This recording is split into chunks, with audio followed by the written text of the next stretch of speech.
నీటి వాగుల కొరకు దుప్పి ఆశించునట్లు నీ కొరకు నా ప్రాణము దప్పిగొనుచున్నది.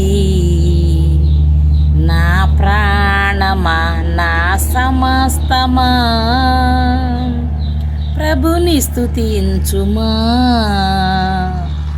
నా యేసు చేసిన మేళ్లను నీవు మరువకుమా.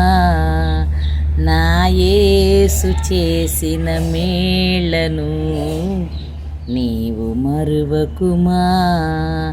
నా ప్రాణమా, నా సమస్తమా. ఫ్రెండ్స్, నా లాంగ్ వీడియో చూడాలంటే నా పేరు మీద క్లిక్ చేయండి, చూడండి, లైక్ చేయండి, షేర్ చేయండి, సబ్స్క్రైబ్ చేయండి ఫ్రెండ్స్.